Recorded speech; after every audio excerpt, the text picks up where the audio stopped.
and I, Gita,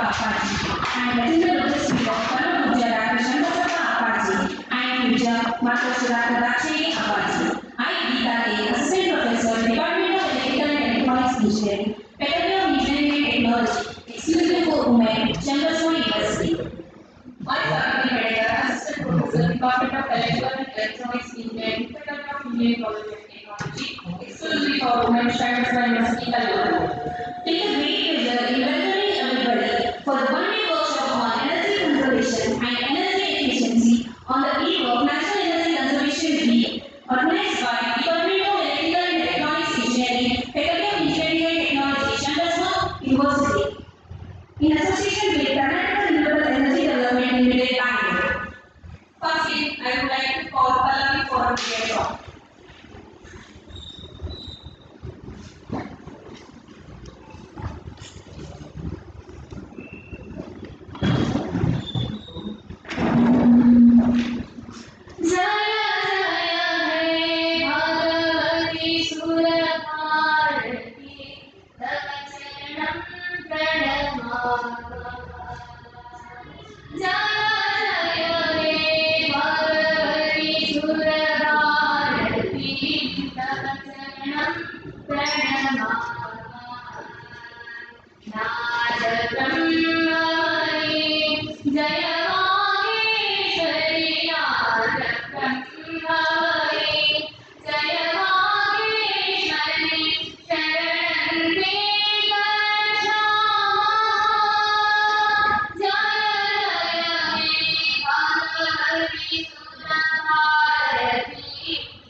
Department of Electrical and Electronics Engineering, Faculty of Engineering and Technology, Exclusive for Women, Sharnbasva University, to welcome the Caribbean.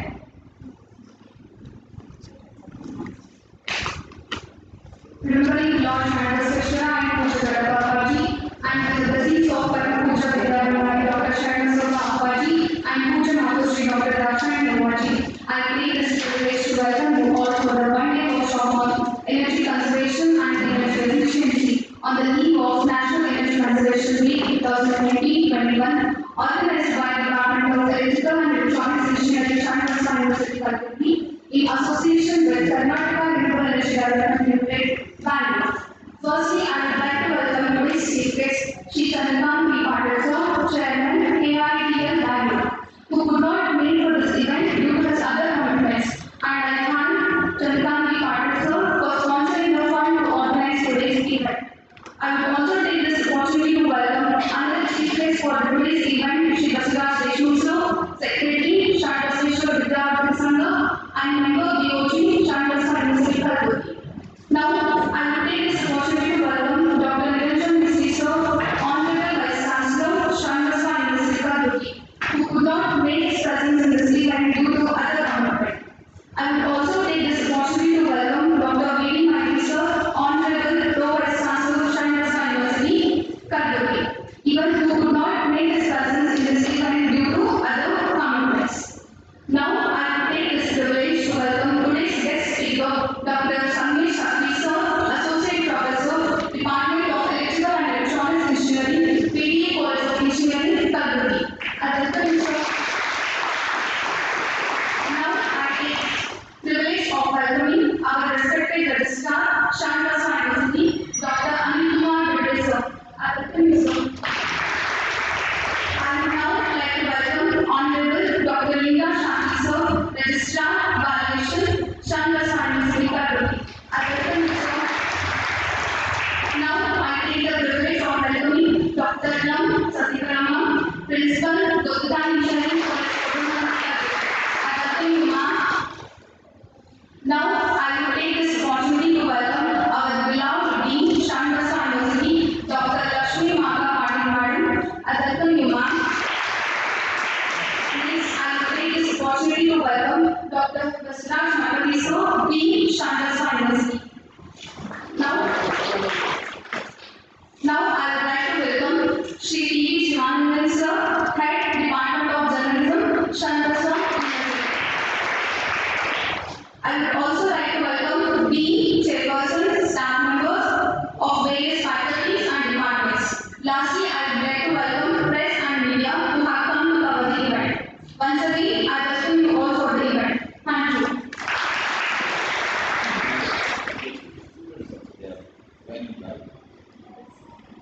Even I welcome the students who are attending the event. Thank you.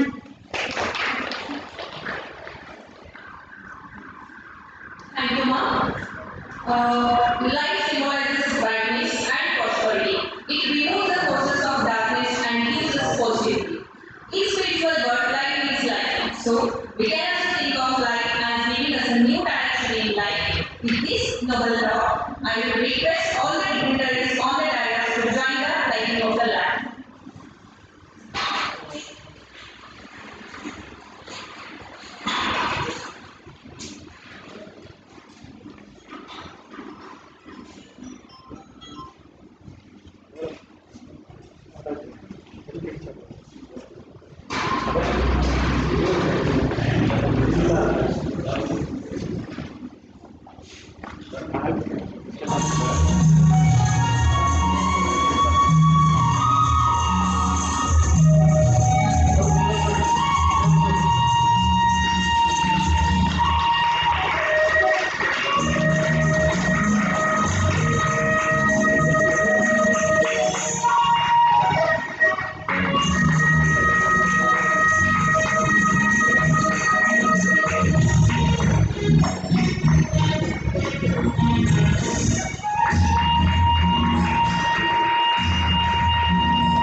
Thank you, all the dignitaries.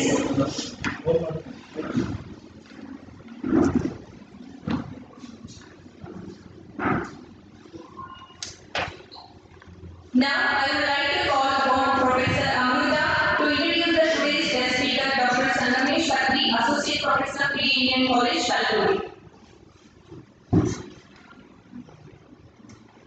Very good morning to all. I am Amrita on behalf of Sharnbasva University. Thank you to introduce today's guest speaker, Dr. Sandeep Sakri Sir, Associate Professor, PA Engineering College, Kalaburagi. Dr. Sandeep Sakri Sir is born on 6th May 1965. Sir has completed his BE in Electrical Engineering from Gurukula University, Gujarat in the year 1988. Sir has completed his MTech in Energy System Engineering from IIT Bombay in the year 2005. Sir has completed his PhD in Energy Systems from JNTU Hyderabad in the year 2016. Sir has total 29 years of experience in teaching. Currently, Sir is working as Associate Professor in PDA College of Engineering. Sir has published 5 papers in the International Journal, 10 papers in the International Conference, and 2 papers in National Conference. Sir is life member for Indian Society for Technical Education and member for Institution of Engineers. We are glad to have you with us today, sir. Thank you.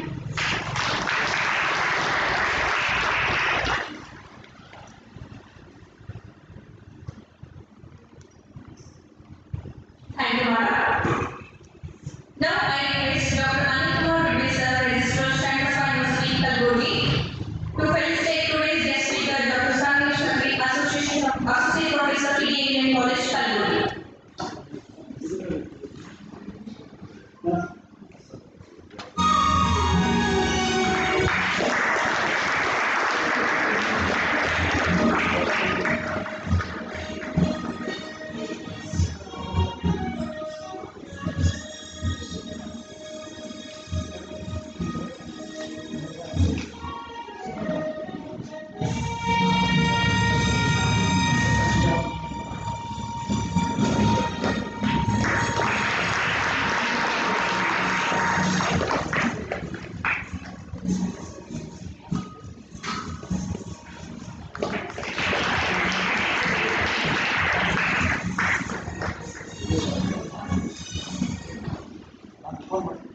Thank you, sir.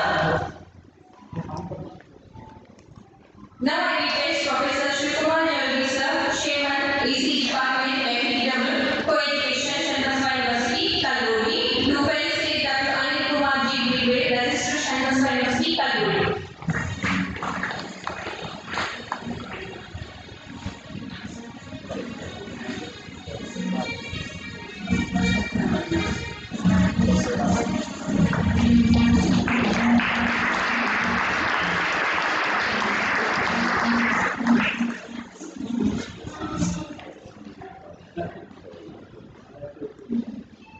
Thank you, sir. Now I request Professor Shrivaga, Ma'am, Chairperson of EC Department, FEW, Exclusive for Women, to felicitate Dr. M. Sasikala, Principal, Gulta Indian College for Women, Kalaburagi.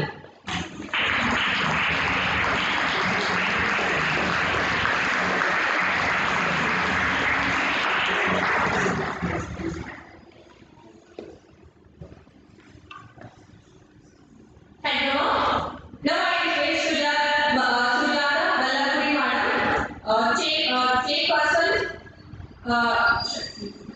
CSC, Computer Science Engineering Department, FEW, Exclusive for Women, to felicitate Dr. Lakshmi Mata Pati, Dean, Sharnbasva University, Kalaburagi.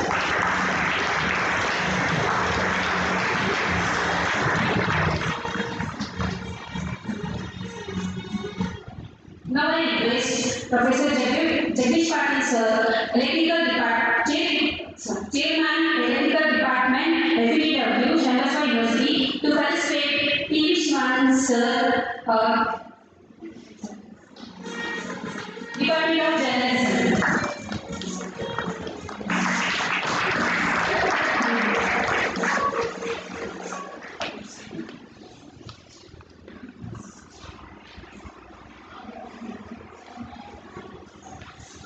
Now I would like to invite Professor Jagdish Patil, Chairman, Electrical and Electronics Engineering, Department of Faculty of Engineering and Technology, Co-Education, to deliver the vote of thanks.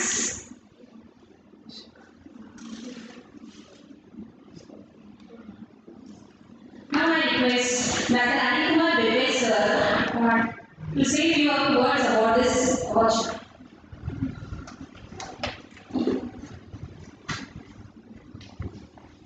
I am Lord Sharnbasva. Great day. I extend my prayers to the Lord Sweets of Kalaburagi and Mother Sharnbasva. Today's guest speaker, Professor Sharnbasva, Associate Professor, Sharnbasva, Engineering College, Kalaburagi. Also an expert in the field of energy and its utility. Principal of Kalaburagi Engineering College, Professor Dr. M. Sasikala Madam, Deputy General Department, Sri G.V. Sivanand Sir, Dean of the University, Dr. Lakshmi Patlima Madam, heads of the electrical engineering departments and electronics and communication engineering departments of both the Faculty of Engineering and Technology, who are hosting this particular one-day workshop on energy conservation and energy efficiency. This is on the occasion of National Energy Conservation Week being celebrated by the KRNL Bengaluru Government of Karnataka. Initially, I would like to extend our sincere thanks to Sri Chandrakant V. Patil, leader of this area, who has been recently elected as chairman of KRNL Bengaluru, with whose assistance this university, with the effort of our dean Dr. Lakshmi Patil, will be able to receive the financial grant of rupees 50,000 for organizing this particular week on behalf of Sharnbasva University.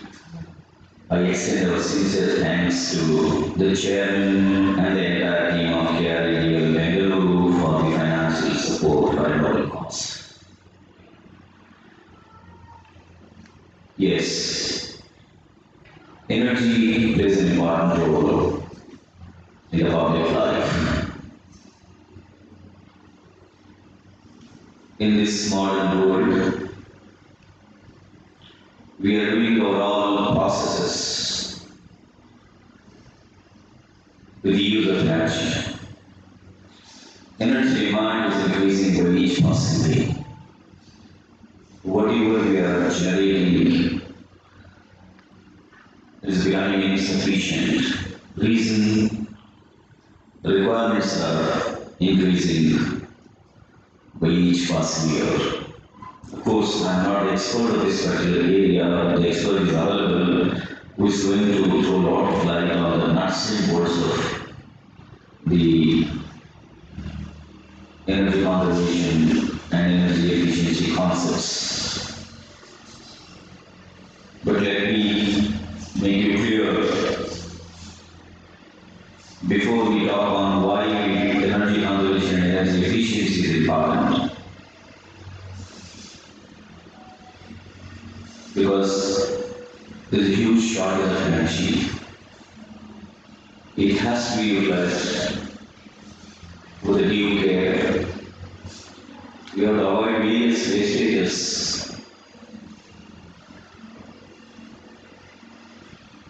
while generating and transmitting energy, and even during use. That is one part. On the other hand, we have to find out new avenues for the generation of energy. Currently, our larger dependency on fossil fuels. Most of the energy required is being met. But recently, because of our Honorable Prime Minister, Sri Narendra Modi ji, because of his initiative, our energy generation ideas shifting from the good old concept like extracting energy from fossil fuels to tapping energy from sun and its other aspects. Lot of investments have been made by government of India under the able leadership of our visionary Prime Minister in tapping energy in the form of solar energy.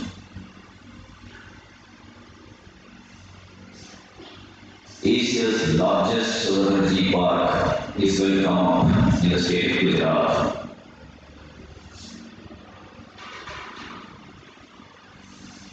From the point of our organization, in line with the nation's policies, under the visionary leadership of Kalaburagi, our university, and most of the institutions in this campus as well as in the services and premises and in CBSE campus, the total installed capacity of rooftop solar power generation is about 600 kilowatt. This particular installation is done by a private organization from Gujarat under the tripartite agreement between the industry which is installing and Sharnbasva University and institutions plus Government of Karnataka, the DESCOM, which is having the responsibility of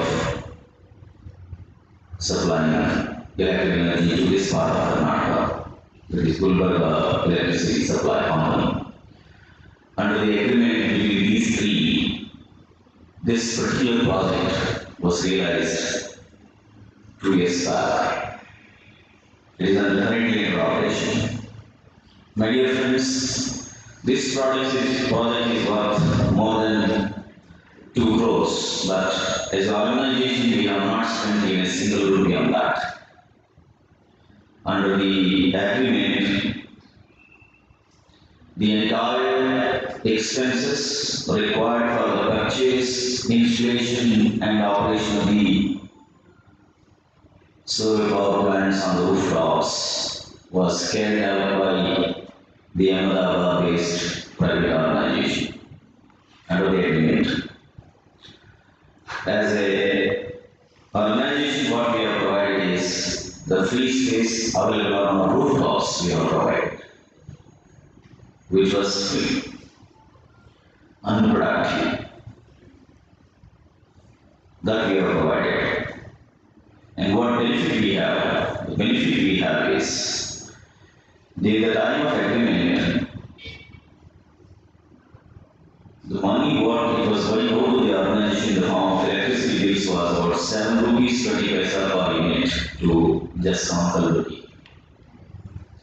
Under the agreement, power purchase agreement, the private company which has installed the solar rooftop power plants has promised to supply energy with a rate of 3 rupees 64 paisa per unit for 25 years. Today's standing rate of Government of Karnataka energy bill is more than 7 rupees 20 paisa, and there is a guarantee that it is going to increase only, it is not going to decrease at any point. But the rates which have been decided under the contract between Sharnbasva University and the private organization from Gujarat is 3 rupees 64 paisa, not now, but for the entire future, the entire period of agreement, that is 45 years. As a thumb rule, I'll tell you, per month, approximately, we are able to save more than 2 lakh rupees. We are not invested anything in terms of money. We are offered rooftops, but we are able to save more than 2 lakh rupees in electricity bills alone just because of this decision taken by this organization. And the aggressive bargaining that happened between the suppliers and the purchasers. This 2 lakh rupee guarantee for not is not now, but is for the future also. If per unit rates are increased by discount, then our saving will be increasing for each passing year. There is a provision at any moment of the time. If suppose the company is unable to support us, it can transfer the entire property with a reduced rate as per the financial norms. Because if you have an asset, its rate will start reducing by each passing year as it is being used and used. Just like, for example, if you purchase a car, it's for 10 lakh, next year its rate will be lesser as we pay insurance and other things with a reduced value. So that is called cost reduction under financial norms. So every year the cost of installed plant will reduce. So in the future, suppose the company is unable to maintain the facilities, it can already transfer it with a reduced rate at that point of the time. And after 25 years, up to 25 years, they are going to take care of that. All maintenance costs are borne by them. After 25 years, the entire property will be ours. Of course, the lifetime of any solar panel is guaranteed at least 25 years as far as today's rates are concerned. But solar panels can survive even after 25 years also, they are so robust. Of course, if every organization comes forward to take such decisions, then there will be huge scope of energy generation so that we will be able to meet our requirements. There are a lot of restrictions out there. We thought of going for a higher level of installation. Still, we have a capacity of another 1,000 kilowatt, about a megawatt installation capacity. That much rooftops we have, but there are restrictions from the government of Karnataka, from Discom, that you cannot go beyond these, units or beyond this much kilowatt or something like that. Anyway, there are problems. But what is most important is energy requirement is going to increase by each passing year. With new ideas and tapping the energy from sunlight or heat coming from the sun is going to become most viable option. On one side, technology side, the efficiency of the solar cells is being increased through innovations by each passing year, using new ideas and new materials. On the other side, even there are a lot of innovations in the battery technology for storage requirements. So I hope there will be a lot of scope in the near future for generating more energy and storing that energy for longer durations in the form of future advanced batteries. Being engineers, I invite your attention towards this particular area. If you can go for research in the area of anything which is going to contribute for increasing the efficiency of the cells, the solar cells, it will have a beautiful future. Such technologies will be going to great demand. If by using alternative materials, if solar cells are being manufactured and if they are going to save the costs, such cost-saving technologies will reduce the overall cost on the insulation capacities, and such technology will also become more demanding in the future. As electrical and electronics engineers, it becomes your responsibility to contribute in this particular area as a researcher. You are already doing research. Some of your research guides, students are working under you. If you can concentrate towards this area by giving such problems to your students or taking up such problems for your own research, there is a huge scope for contribution. Without taxing much time, leaving the podium for the guest speaker today, let me conclude my speech. I am thankful for the Electrical and Electronics Engineering Department and Electronics and Communication Engineering Department for inviting me and honoring me on this occasion. Thank you.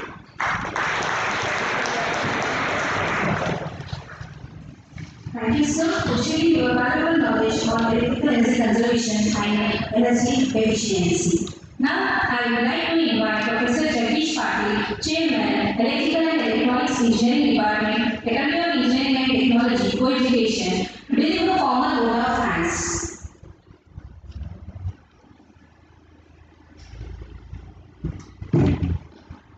Good afternoon to all. With the blessings of Vidya Bhandari, Puja Dr. Sharnbasva Papaji, Chancellor Sharnbasva University, and Puja Mathushri, Dr. Dakshani Awaji, our most valued invited guests, ladies and gentlemen. It's my privilege to have been asked to propose a vote of thanks on this occasion. On behalf of Sharnbasva University and the entire organizing team, and on my own behalf, extend a very hearty vote of thanks to Puja Dr. Sharnbasva Papaji, Chancellor Sharnbasva University, and Puja Mathushri Dr. Dakshani Awaji, Chairman Sharnbasva Vidya Center.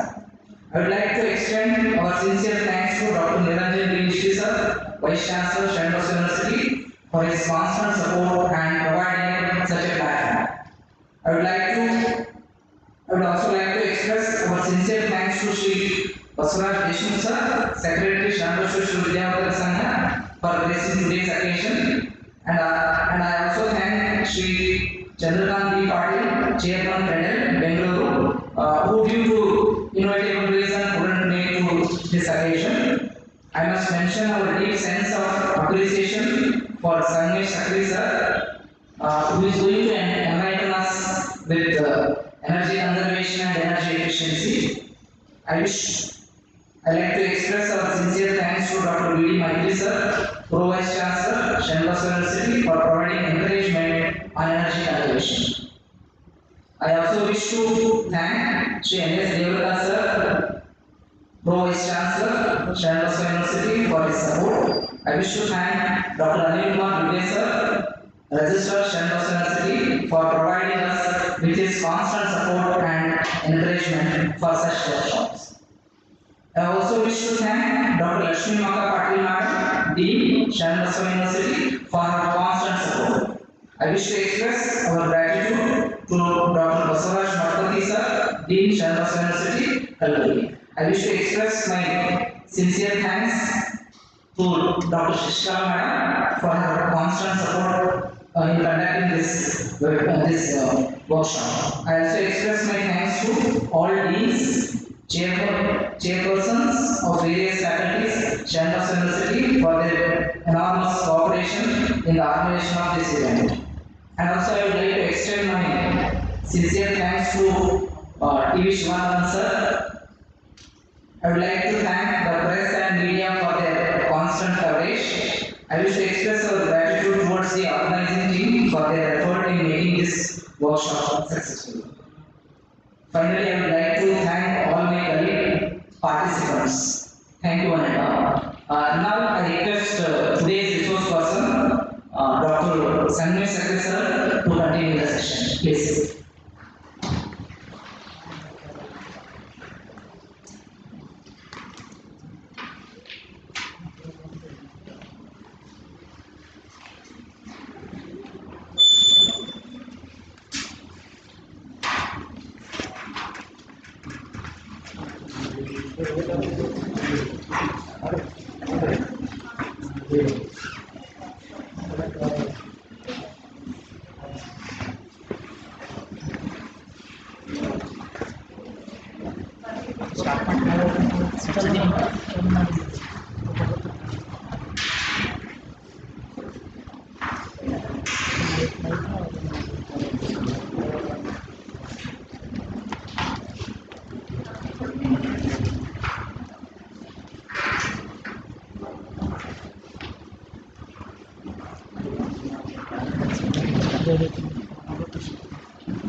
Very warm everyone here. I'm very nervous. I don't know why. In front of people like Shivananda, Brilliant, Shikara Madam, it feels like a small kid in front of heavyweights. Although most of you are students only, but still I am feeling like a nervous student. Okay? I thank the Jagdish and his team for inviting me to this workshop. And I thank Almighty Sharnbasva for having the hand, you can say, an opportunity to share some of my thoughts and the getting honored by people like Vivek and Sharnbasva and their own place.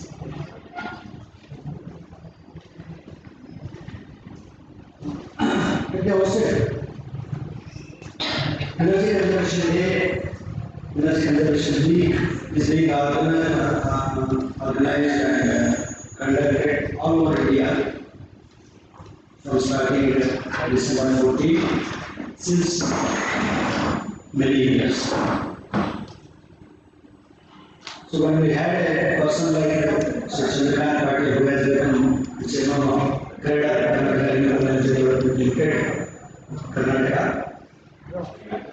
you have more responsibility as well as opportunities to tap the infra resources as well as chance to gain knowledge, expertise in the form of conducting such workshops and many other systems.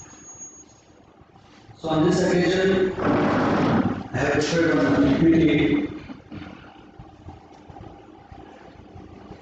and I have modified it a bit to say having included as of the new data, recent data, so that will be appreciated. Let me start with the contents of the seminar.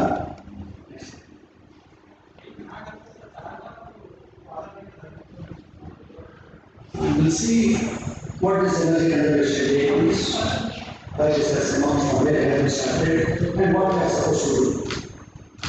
We'll see the energy scenario of the country, world, in comparison, world. Then we will see the energy conservation, the world being how it can be taken up, and what are the influences of energy conservation as an individual, as an organization. What is our role we will see in that conservation. And energy conservation is necessarily involves energy efficiency. So we will look at some of the aspects of energy efficiency. Later on, to make it, we can say, a kind of necessary thing, the government has enacted an act called energy conservation. We will look at the little bit of it and how the energy conservation act is looking after the aspects of energy conservation by having so many things in it. We will look at those. And finally, plan of action and action we say some numbers we will be looking at. Since then, how much we have failed. Sometimes we have to see, wait and look back, are we moving the same correct direction or not?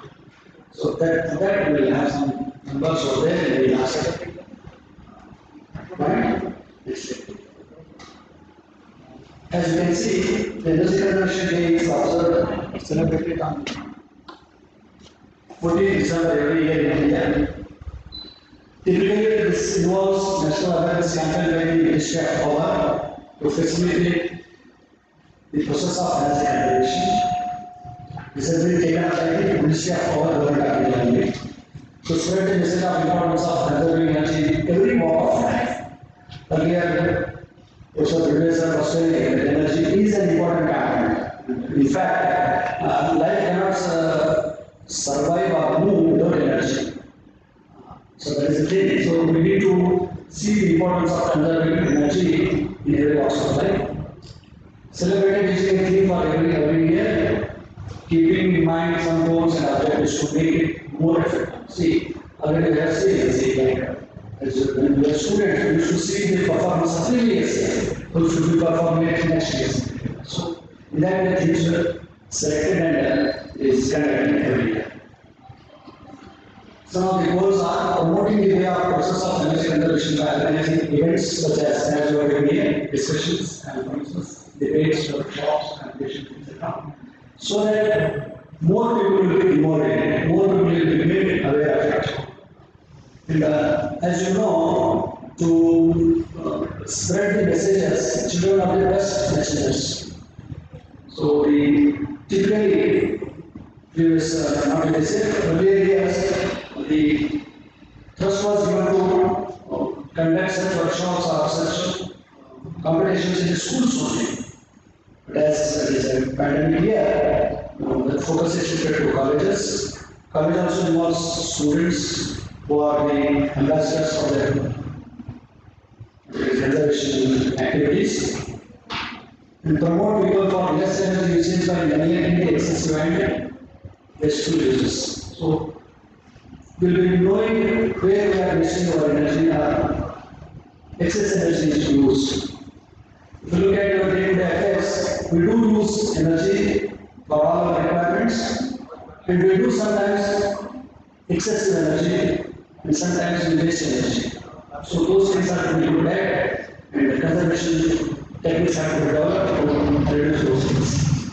Encourage people for efficient energy use in order to decrease energy consumption and prevent the energy loss. These are the technical side where learning people like engineers, technicians play a role. As an Indian citizen, what is our role? Each and every citizen of the India must be aware about that, how to use energy efficiently, how to save the energy for their own future safety, and many more ways. So these are the themes of energy conservation day. Should follow all the rules, regulations, and policies implemented by the government of India in order to support the energy efficiency. We'll be looking at this energy efficiency a little later, then we have to understand what that sentence means. Children are the big expectation to bring those changes. As I mentioned, children are the best messengers for all kinds of changes we wish to bring. So children are more involved in such activities. Next one. So to see the conservation principles, policies, and activities, let us look at energy scenario. See, somewhere if you are asked to conserve or do some kind of saving or conserving, we should know what is our income outlet. How much is our income, how much we are spending, then we can say a thing of saving. Conservation is necessarily saving or using it judiciously. So India as a developing nation is faced with the challenge of sustaining its rapid economic growth while dealing with the global threat of climate change. Many times since childhood we are developing energy, we have to develop, we have to be in line with developing countries like US, Canada, Japan and all that. So when we should stand along with them, we need to have the infrastructures developed, the facilities developed where things are produced, manufactured, and the life of all the citizens must be safe, happy. For all that we need money, which is a basic ingredient, basic thing, as well as energy to build up all those things. Suppose an industry is to build things, the main raw materials are, which are manufacturing, say, let us say, the bulb only, the raw material, the glass, filaments, etc. Along with that, how to make it? You need machinery, and to run those machinery, you need energy. So energy is a major input for all the activities, whether it's industrial, commercial, or even domestic also. Our life starts with switching on the mobile nowadays. If it's discharged, just put it into a plug-in and we will start charging. The day starts with that and ends with that also. And the all activities what we do involves energy. Similarly, all the other activities, as I said, commercial, industrial, all those activities require energy. So in that context, India has to move forward to join that lead means it has to develop means it has to come up with all the infrastructures, facilities to do it. So we need more energy. That's one aspect. Another aspect is as we are getting like so many protocols like Kyoto Protocol and all those conventions, the world is affected by the pollution, environmental pollution is increasing alarmingly. So if that is the case, the major reason for pollution, most of the pollution is the energy usage only. The energy that is produced by using fossil fuels, mainly coal and oil. So in that context, where the India stands, whether should we grow like the other countries are growing, or should we step in slowly so that we are not going to pollute the world. So there is a dilemma for the country to tread this path. So we need to look at that aspect. Let's see, they can alter the distribution and quality of India's natural resources and adversely affect the livelihood of the people. So when we say resources, energy resources, typically if you, as a school or in a college, you must have heard or learned the principal sources of producing electricity are water, coal, oil, nuclear, and other non-renewable sources.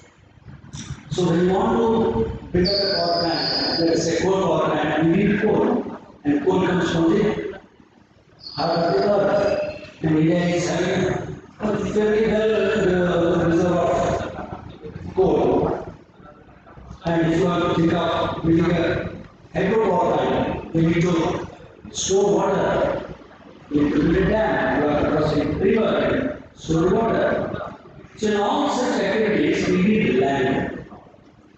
We need the material, we need the people. Where some fertile land may be lost, some population, how do they replace or transfer? All those things are important. So that's what the second sentence talks about. Distribution quality of India's natural resources and adversely affecting livelihood. As economy is closely tied to the natural resources base and agriculture, water and forestry, India prepares head to future. See, when we talk of developing, we need energy. So when we want to produce more energy, we need to use resources, water resources, land resources, all those, which might alter the balance between the agriculture, water and forestry, which may cause a problem for the population of our countries. So we need to move in a path that is essential for us to move, but carefully, looking at all the aspects. We cannot think of only building industries, we cannot think of building only infrastructures, we need to see the other aspects. When I do this, how the agriculture is affected, how the forest is affected, the population is affected. So looking at all those things, we should next. On 17th, 12th, 2020, this is the power sector data. As you can see, sometimes I look at the energy as a total energy, which involves oil, gas, electricity, etc. also. But as being an electrical engineer, and most of us we use energy in the form of electricity. Most of us. Because except for the cooking, whatever the LPG gas and running your Americans equipment, fuel, rest of our requirements are curtailed. So it will be easy for us to correlate. The usage and the consumption is similar in all the kinds of resources. So that's why I am taking electricity as an example. So the electricity generation by various fuel types, coal, gas, and oil, and from the hydro, nuclear, and renewables is there. As you can see, the thermal has a major share, around 61% or 62%. And thermal necessarily is based on those three resources: coal, gas, and oil. Coal, gas, and oil are basically the fossil fuels. Fossil fuels, because of millions of years of fossilification beneath the earth, the formation of such kinds of coal or oil and gas happens. And those are taken out and they are combusted. They still burn, which will release enormous amount of energy and that's being used. So by those three resources, electricity is generated, and majority of the electricity is generated even today all over the world is this majority, not 60%. India is not far behind. The next one is hydro. Hydro here we have mentioned as renewable. That is because every year there is a rainy season here in India as well as most of the countries, and the water gets replenished or can say water again will have that much of water coming into our reservoirs and the rivers. There will be a slight variation in the rain output, but we definitely get the water coming in for reservoirs as well as rivers. That's why it has been included as renewable. Next is nuclear, which is very meager. The major is renewable energy sources. Earlier, Dr. was saying that under the leadership of Modi, India is going into the renewable energy sources, especially the solar energy initiatives. Your institute is one of them. Institute is contributing to the country as well as world in using the renewable energy. Okay? So, those renewable energy resources are increasing, the usage of them is increasing day by day. Okay? The share has gone up to 24%. Just 10 years back it was meager, coming in terms of 5%. It has gone 25%, part of this. The total energy requirement in terms of, see this is being electrical engineers, one can understand. For others, this is installed capacity. The server was saying that we have installed around 600 kilowatt. Okay, 600 kilowatt solar panels. So that means maximum of energy that can produce is according to 600 kilowatt. Suppose it runs for 1 hour, it will generate around 600 kWh. kWh is unit in our common terms, because it is unit of energy. If you look at the electricity bill, the bill will be in terms of units. 1 unit is 1 kWh, kilowatt hours.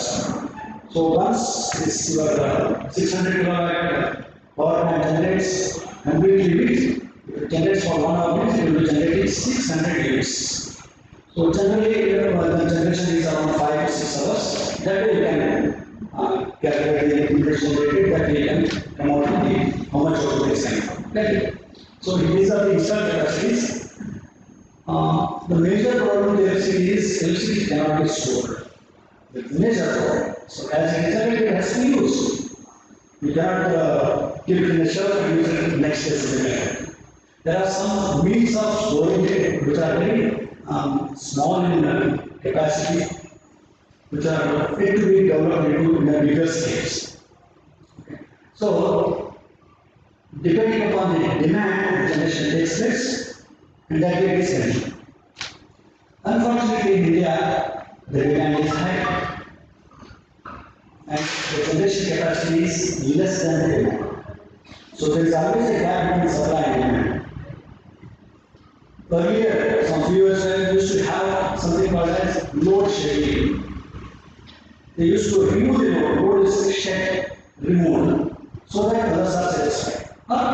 The part by part, the load shedding used to take place, so that everybody is satisfied. And a few years back, also we had the agricultural sector was the most affected by this kind of approach of the energy and the energy. Farmers used to get power during midnight zone. That thing has really decreased nowadays because of the usage of solar energy.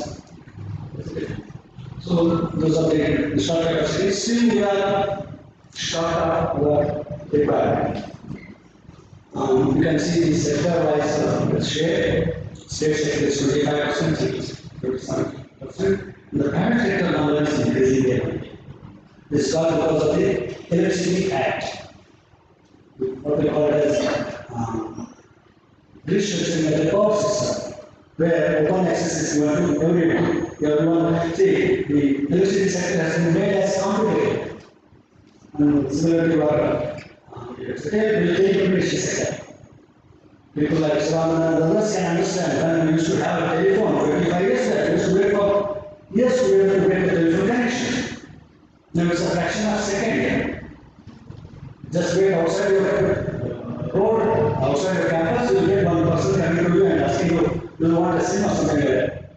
This is all because of the competition that has happened. So simply, people wanted to have the advantages of that competition. The post system, the post sector has been made competitive. The generation is made open. So you have more generators generating at this time. And by that law only, you have become one of the generators, which was not possible 10, 15 years back. Sharnbasva University is now a generator, maybe a small generator, because individual can become a generator. And retail services also kept as competitive, but between transmission and distribution is kept as a monopoly. You are taking power from the same line, you are selling power to the same line. The line is not doubled up, multiplied. There is no competitor for that sector. Only the generation sector will have it. Next slide, please. The demand scenario of all India gas, based on the plan, some numbers are there. Just look, it is exponential. Okay, so India wants to develop, so it wants more energy, so demand has to increase and will increase exponentially. Some numbers with regards to the, see, as we see, we are seeing the major source of electricity generation is through fossil fuels, to be coal, gas, and oil. If you look at their availability, it is limited. If we take out the coal, oil, or gas in the same rate as we are doing now, how long they will survive or how long will we be getting them? There is one term called as reserve to production, R/P ratio. How much reserve we have and how much we are producing. If you continue to remove or take out the same amount in the same rate, how far they will be available. Okay? Don't look at those big numbers, just see the R/P ratio. For coal, it is more than 100 years. In yesterday's slide, I had the number is approximately 114 years. So coal will be available if consumed in the same rate for about 150 years or 114 years. So grandchildren can survive with coal also. It's no problem. And oil is around 51 years. And for the natural gas, it is around 53 years. Normally, we say fossil fuels have a limited stock, they will get consumed. But if you consume them at this rate, what we are consuming today, they will be available for that. Unfortunately, demand is increasing, more and more power plants are coming up, so my consumption is going to increase, so my R/P ratio is going to come. So it may, for the next 10 years, it may come down to around 50 or 60 years also, because of the more consumption happening. In the Indian context, 2016 numbers I got, the solid is with respect to the coal, resource coal, which is in terms of million tons, and uranium also.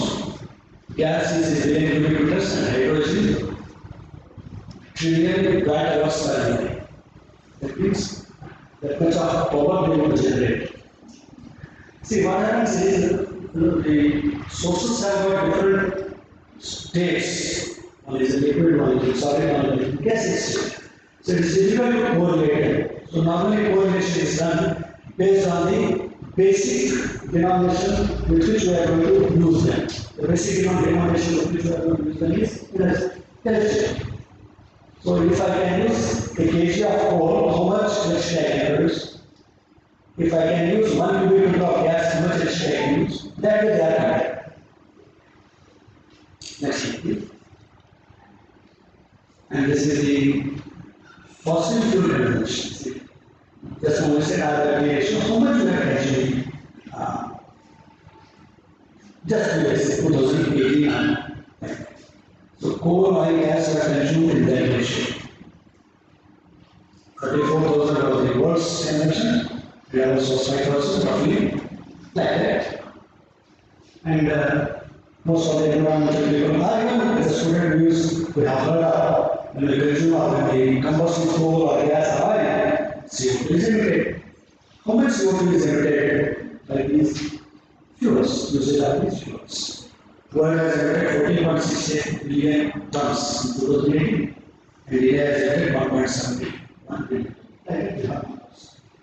So, there is a requirement, but the requirement has a constraint. If I use them, I will pollute the world, pollute the nation. So what should I do?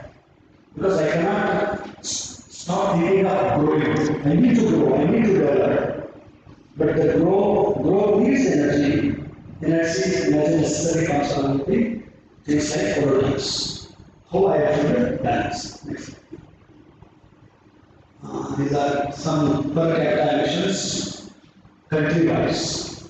As we know, say sometimes we need to see how others are faring, how much work, how other countries are polluting the world. See, many times India is blamed. India and Asian countries are blamed that you are polluting more, you are emitting more carbon dioxide. What about the other countries, developed countries? See, India is at the end. The most polluting country is Canada and US now.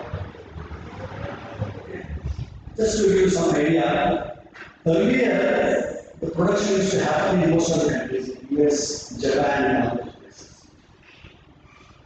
When the production of manufacturing used to happen, actually you have to the industries where the energy used to be consumed. But lately, 15 years later, what has happened is most of the developing countries have changed their revenue generation by shifting from manufacturing to services.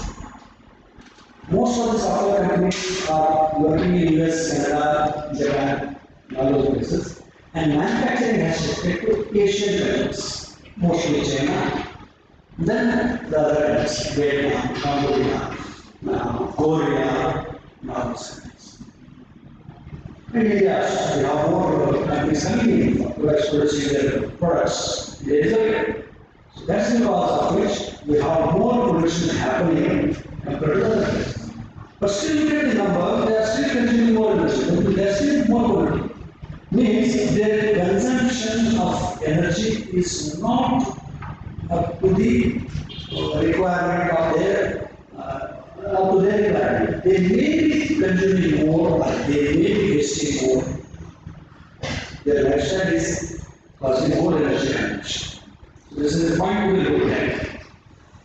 Just to quote some example.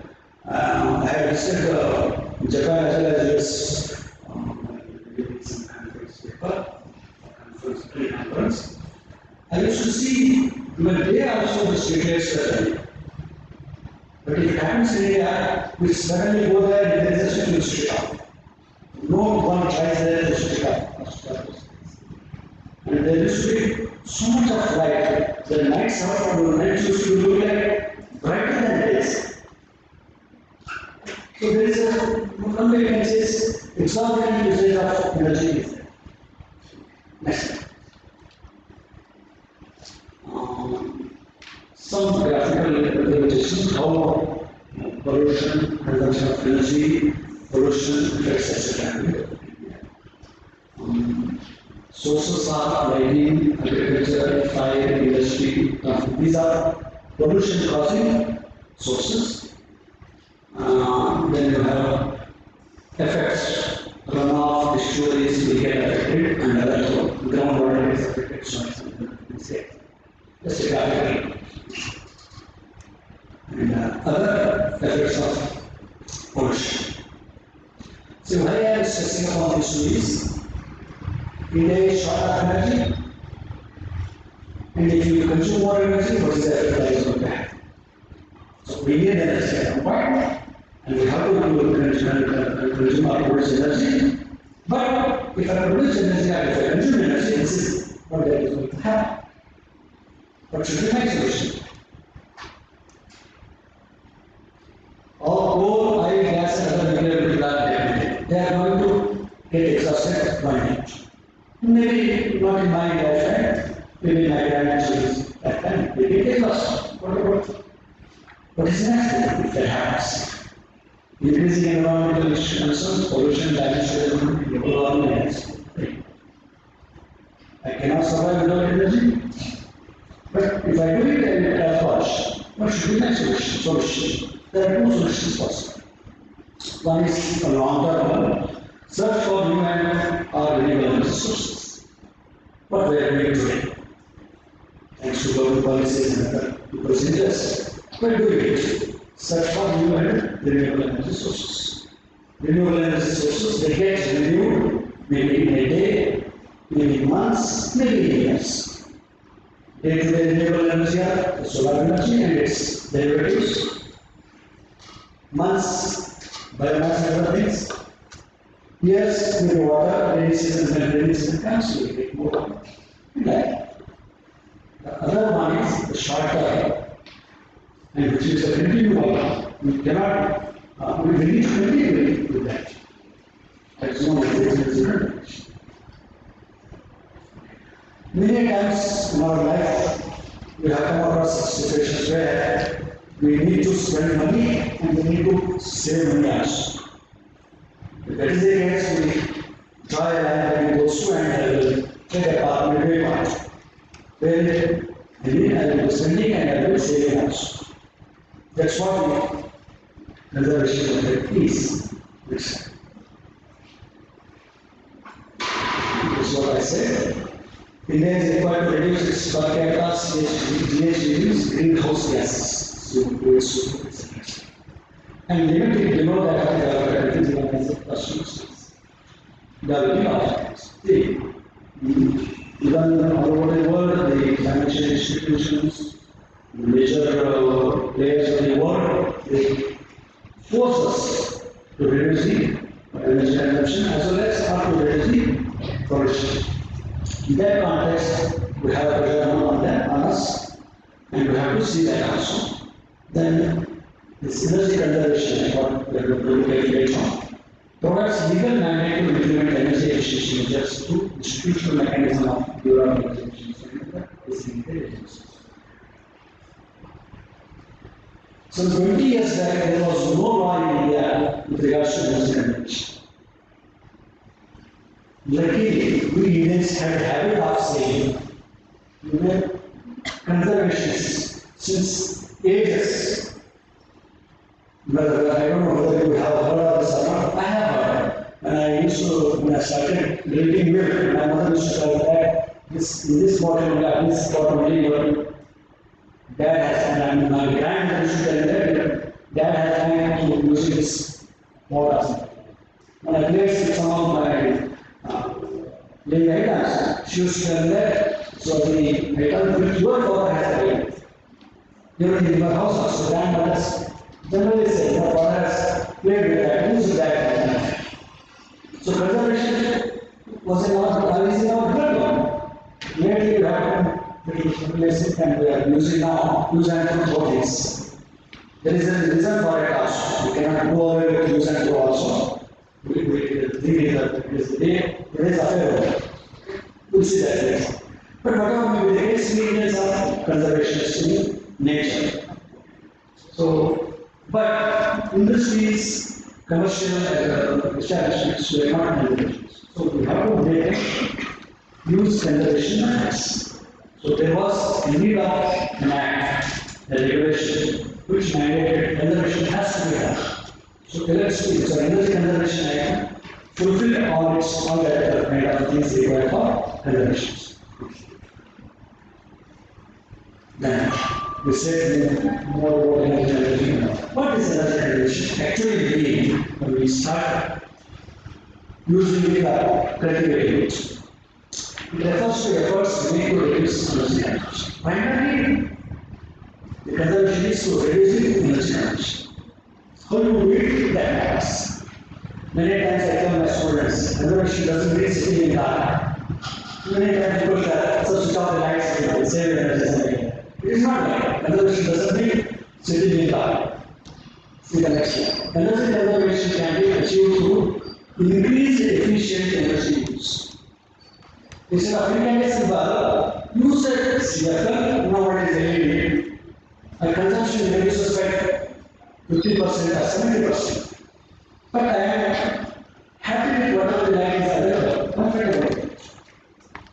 In conjunction with decreased energy consumption and our reduced consumption from conventional resources. Creating a conventional energy source usage is reduced. That means I am not compromising on my requirement. It is not like sitting in that for saving purpose. Energy conservation and energy efficiency are separate but related concepts. Energy efficiency, earlier I said, energy conservation means you necessarily come with the energy efficiency. Energy conservation can be achievable to energy efficiency. Just to quote a simple example, what I just mentioned, change incandescent bulb to negative bulb. My requirement of light is met, but with reduced consumption. An incandescent bulb may be using 60 watt or 100 watt, but same amount I am getting using only 10 or 7 watts of energy. That's what energy efficiency means. Means I am using energy efficiently. How I am using it? Using a technology. So, as an engineer or a technician, we have a role to play. Energy consumption is achieved when growth of energy consumption is reduced. Growth of energy consumption. Exponential curve, that has to be reduced. Then measured in physical terms. I need to know it in numbers. Something like if my monthly energy consumption for this month is around say 600 units, I should see that it is reduced by at least 10 units. Next month my consumption should be 5 units something. So it comes on physical terms. It should be energy consumption can therefore be the result of several processes or developments such as productivity increase or technological progress. In economics, there is one concept called as economy of scale. More you produce, lesser will be cost. So that's one aspect. Another is technological progress. We have become such a machinery that which uses less energy to produce the same amount of output. That is technological progress. On the other hand, energy efficiency is achieved when energy intensity in a specific product, process, or area of production or consumption is reduced, marked with deadline, without affecting output, consumption, or comfort levels. Conservation necessarily is achieved when energy intensity. Something like energy intensity is the amount of energy used to produce certain amount of product, a certain quantity or certain commodity. Suppose 1 kilo, let us assume this body is produced using say 1 kilowatt 1 minute of energy. The energy intensity is 1. I need to reduce that energy intensity. I need to produce it at 0.9 something. By doing this, I need to reduce it. I can reduce it in many ways. I can use a different material for producing the bottle, or I can use a machinery which is more efficient to produce that bottle. That means product, process, or area of production. That means I provide a comfortable area for workers so that they produce it more. If one employee is producing 1 bottle, he will produce 2 in the same time. So that also reduces my consumption. Without affecting output, consumption, or comfort. Trivial example, switch on the lights to conserve. No. Switch on the light, but replace the light. Change the light. Promotion of energy efficiency will contribute to energy conservation and therefore an integral part of energy conservation promotion policies. Energy efficiency will be there. We cannot think of energy conservation without thinking of energy efficiency. Energy efficiency is part of energy conservation. So if you want to achieve energy conservation, you need to think of energy efficiency. You need to use energy efficiently. Maybe the process, maybe the production, maybe the comfort, whatever. This is one parameter. How we need to approach it? Energy conservation is a basic thing. See, typically when we are asked to do some task, we will be looking at various possibilities. Suppose if you are asked to go to Bangalore, you will think of whether to go by train or by bus or by plane. typically think of the other question, comfortably or economically. If it is economical, let it go by train. If it's comfortable, let it go by plane. Okay, so it depends on the person to person which way it is. But generally, it is economical, that is the approach that is adopted by everyone. We wish to reduce or we wish to consume less, spend less, especially money. So in that context, the methods that are coming up, or the approaches that are there for energy conservation are first energy conservation means to approach those or to solve those problems. What are the problems? I need to have more energy, I need to reduce the pollution. So for that, my first approach would be energy conservation, which is the least cost. The next one is energy efficiency, where I need engineering and technology to improve the efficiency. The last one is renewable energy. I need to do a lot of research. The problem with the renewable energy sources, they are distributed sources, they are not concentrated sources. A coal can, a kg of coal can produce enough energy for my cooking of say, tea or my food. But same solar energy, I need to wait around 3 to 4 hours to produce or cook my food. That's a distributed one. So there are limitations of renewable energy sources. So those become the last options. And to tap those or to convert them, we need technology which are very costly. We said the University has installed solar power plants, solar panels on its rooftops and producing 400 to 600 kilowatts of energy. How many of us are ready to spend that money to have rooftop, solar rooftop in our house? Because it's costly. Something is there. Okay? So the approach has to be from low cost to high cost and short term to long term. Next one. Since many times before this, replace the bulb. I have incandescent bulb of 6 watt. I will replace it with a CF of 15 watt. 1/4 of its energy is consumed. The output is same. I'm not compromising on my comfort, my requirement. Time consuming, yes.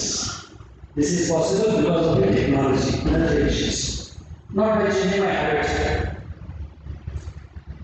It is really costly, but not that costly, like switching over to renewables. So conservation energy through the use of efficient plants. This is the trivial example. Benefits. From the benefits, individual to global. Industry, individual contribution is very meager, so currently we can industry is sensitive for almost everything. For industry, the benefits should be reduced energy bills. Electricity is a major input for any industry. So electricity energy bills are reduced. It becomes a very then increase competitiveness. Because you are more efficient now. How you are reducing electricity bill? By becoming more efficient. So you have more efficiency, so competitiveness is there, competitiveness is there. Increase in productivity, actually, and finally improve quality and increase profits. Quality actually matters. So there is an increase in profits. And for a nation, reduce energy imports. For a country like ours, which is not that energy rich, we import oil, we import coal also. Oil is imported in a large way, coal is also imported. So we can reduce your energy imports, we can become energy secure. Some 25 years when we were young in the 6th, when I started my career, we had a war, Iran-Iraq war. During that period, everybody was planning to fill their vehicles with petrol. Whether we will get petrol or not. That kind of insecurity was there. That's what we call as energy security. So that can be provided. Then avoided costs on can be used for poverty reduction. See, whatever the revenue you generate, that can be used for other social activities, social economic activities. And conservation of limited resources. You can expand the usage of our resources Beyond my grandchildren, improved energy saving. We did not worry whether war affects in Middle East or US. We did not worry about it. We did not worry about more rate. We run out. On the global level, reduce GHG and other emissions. Greenhouse gas effects reduce, other emissions get reduced. Maintains sustainable environment. Sustainable environment is that environment on which today we are living, the same environment will be available for my children or grandchildren. There is no sustainable development or sustainable development. These are the energy efficiency. So keeping all these things in mind, and also keeping all the activities of the policies changes that are happening all over the world, India came with an act called as Energy Conservation Act, which was promulgated in 2001. Next slide, please.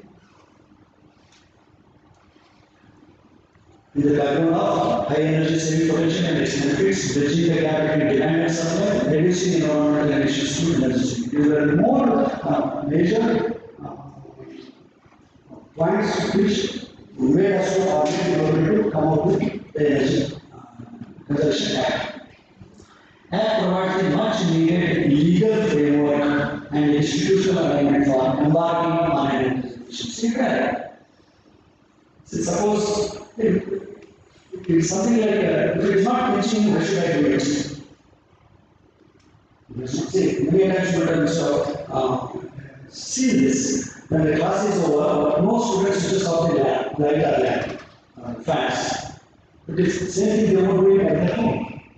But we never bother switching off the lights if it is not in use or not in working, it's not needed. This is because it is not going to teach us. So to make it legally possible, a much needed legal framework was needed to make it mandated so that the energy is a national resource. It's not like say government, if you say government is spending it, from whose money the government is spending it, from our money.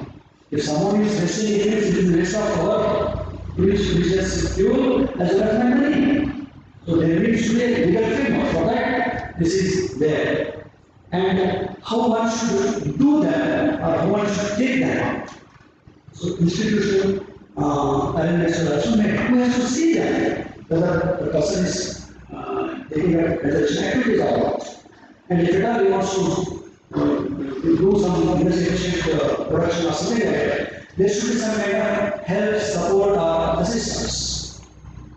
Okay. Earlier, some 10 years back, it was not possible for us to have a rooftop solar wind panels. Now it is possible because there is a legal framework. When you approach just one people, they say 85% of your demand can be installed, not 100%. So Australia, we have 1,000 megawatts of space available, but we cannot because there is a restriction. 85% of your demand can only be installed. More than that cannot. Because we become a commercial generator. You are not a commercial. So that are the legal things. So legal things are also required. And institutions are also required to push further these things. So that was possible in the Energy Conservation Act. The Act came into force on 1st March 2002. It empowers the central government and in some instances state governments too, but to notify energy intensive industries, other establishments, and commercial bodies as designated consumers. Suppose if you are asked to save money, where you will be saving? You will be saving at those places where you are spending more. Not at the small expenses. Bigger expenses are paid on us. It's reduced. So they have designated the consumers who are consuming more energy. They are called as designated industries. Maybe industries, high energy intensive industries, or commercial buildings, they have been named as designated consumers. Then establishing prescribed energy consumption norms and standards for designated consumers. Suppose this is your work means how much you are supposed to consume. The standards have been set up based upon the studies made all over the world. Suppose the cement industry, there means 1 kg per kg of production So, and how much energy is consumed or used all over the world. Similar to that, numbers are being given to the industries. They cannot spend more now. Then Karnataka Renewable Energy Development Limited, the credit, is the designated agency for implementing EC Act. So if EC Act is implemented in Karnataka, means it is through this agency, credit, under which we are conducting this work. So there is a legal framework, there is an institutional arrangement. What are the features of this Convention Act? There are many. One of them is the first one is the standards are there. Many times you must have wondered when you went to an electrical shop, purchasing a car, or any lighting lamp representative. If I ask you, say, so this is available, what is the cost? 10 rupees. You can say, bulb used to cost only 10 rupees. But you choose to consume, say, 100 watt, 60. And if you ask the cost of lesser materials or more efficiently, you would say it's 400 rupees. Is that cheaper? Yes, sir, it is 100 rupees. It is a challenge. Still, okay, in between, yes, sir, it is there. There was no standardization in some of the products, which is the still there in the automobile industry. In the automobile industry, if you go and ask any automobile shop or any component, the cost varies from legal to maximum. Same thing is happening in the industry. I'm not talking about bulbs now because bulb is a very small component. Suppose if you are purchasing a refrigerator for your home, it used to be a different situation then. Now you have a choice because all the electrical appliances are now standardized and legalized. You will say that owner will the seller will say, sir, this is a refrigerator with so many stars, maximum is 5 stars. What is the significance of these stars? More stars, more efficient, less consumption, more costly. Definitely. See, efficiency doesn't come free. Efficiency costs. But it costs at this moment. But it saves you all along. So I was telling you here, saving around 2 lakh per month. Even if you have installed it, you would have saved that much only, and the money you have recovered within 5 or 6 years. This is the economic concept called as payback analysis. That you can understand. Okay. So standards and elements. So the major energy consuming devices, appliances, equipment, they standardize and implement. Next, designating the consumers. So identify large energy intensive industries. Then certification of energy managers and accreditation of energy authority firms. See, who has to see that you are working according to the Energy Transition Act? Someone should be there, someone should be there to see whether it's doing it or not, whether it's doing it right or not. So then came people called as energy managers and energy auditors. Okay? Certification. So they are certified. Incidentally, I'm one of the energy auditors, energy manager, I have passed that examination. And probably I am the only person in this area who is an energy manager, working in an institute. And we are assigned to look after those energy management activities. The certification has to be necessary. Everyone cannot do it because energy has got different profiles, different forms. We need to have what is expertise to understand it. And it needs economics also, economics model also. For that, there is a certification program goes from as to economic activity. Then there is an agency called the Bureau of Energy Efficiency, BW. So see this on some of the appliances, what we are recently purchased, refrigerator, air conditioner, Bureau of Energy Efficiency. This Bureau of Energy Efficiency is a nodal agency which is doing the above activities. That is, it is certifying the energy auditors, energy managers. It is helping to identify the designated consumers. It is helping in standardizing and labeling. So that is the nodal agency which is doing on it. Next is energy conservation rating course, ECDC. So if we can understand energy conservation possibilities in electricity consuming devices.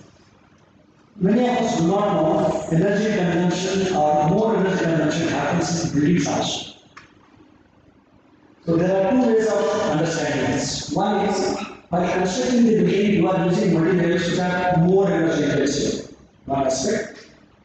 Another one, after constructing that building, when you stay, you will be spending more energy by way of certain construction you have made.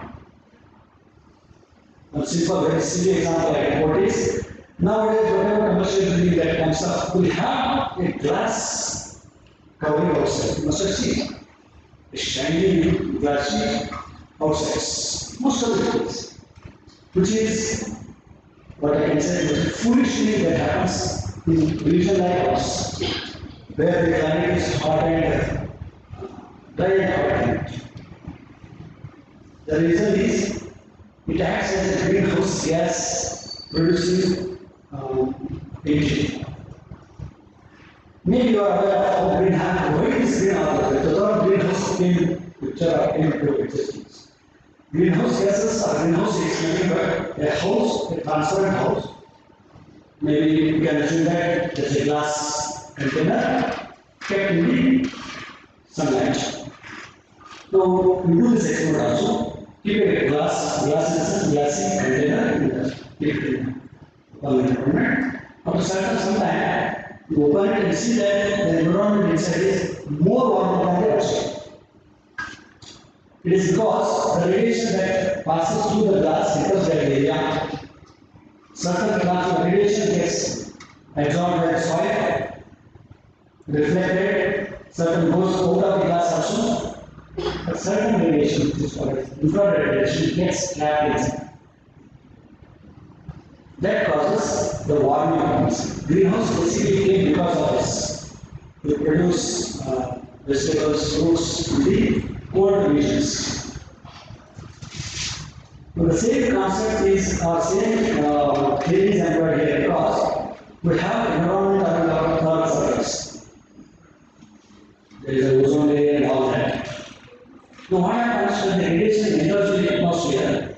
Certain radiation reflects that, certain radiation gets absorbed by soil, certain radiation goes out of the atmosphere also, but some radiation called infrared radiation holds back in the environment. Now the holding of the radiation, infrared radiation is more if you have more carbon dioxide.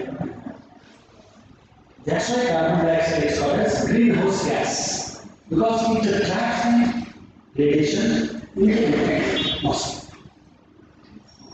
So, the Energy Conservation Building Code mandates the construction sector to go for less energy intensive building materials, one aspect.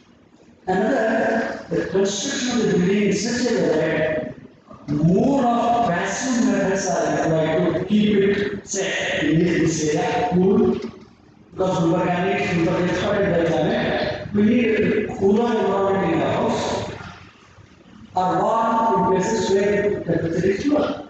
Maybe might area. So the construction method has to be changed, construction style has to be changed so that we can keep the places warm. So that the ECBC mandates this. But this mandate is for bigger buildings and it is mostly in metros, they are not at rich places. Actually, some few years back we have conducted 3 workshops in ECBC. The next one is Central Energy Conservation Fund. So we need money, not for the industry or for people for doing conservation, but to make the things available. They conduct these workshops, education, training, and all that. So that for that Central Energy Conservation Fund is also provided under the Energy Conservation Act. Just to understand standards and you can see those stars. More the stars, more efficient. There, below there is one number of demonstration. You can see there. Electricity consumption 700 units per year. Okay. The star-rated devices will also provide you information which a common man can understand 700 minutes per year. So per month approximately 50.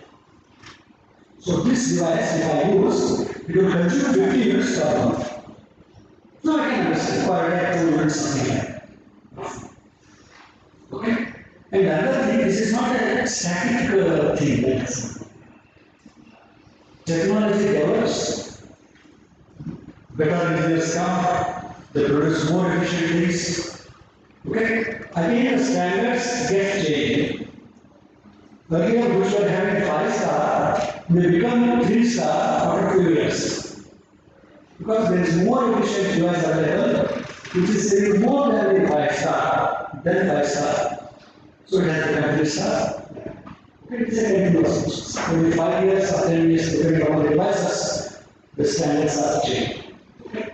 So more stars, more efficient, more saving, but caution. Next. Designated continuous, the typically continuous will be like railways, borders, transportation sector, transport sector, power station, T&A companies, and commercial buildings are establishments. More energy consuming, more heat in common sense. Such things are designated. So they are mandated to undergo a process called as energy audit. See, every establishment, every revenue generating undergoes a process called as financial audit every year. Every year you have to undergo financial audit. In the same way, energy audit also has to be done for these designated industries. They need to show improvement. In the financial audit, the objectives are different, but in the energy audit, the objectives are precise. Right? You need to incorporate energy conservation activities to reduce the energy consumption. And get an energy audit conducted by an accredited energy auditor in the specified manner and intervals of time and implement recommendations. People like me have to do that energy audit and recommend what kind of energy conservation techniques we can utilize and show the improvements. Okay. Generally, the recommendations should be from no cost to low cost, then cost. Just behavioral change can also bring in energy conservation activity to force. While going home, if I switch off the lamp, as there is nobody inside the soup, that's all. Not by changing the bulb. Changing the bulb is next step. Next step. Pure energy will be looking at certain things like implementation of policy programs, coordination of implementation of energy conservation activities, as well as energy efficiency services and others. The primary objective would be to reduce energy intensity in the Indian economy. Economy is driven by industries, major industries, steel, cement, and other things. So their energy intensity reductions, that is the main objective of the purpose of setting up the meter. Next.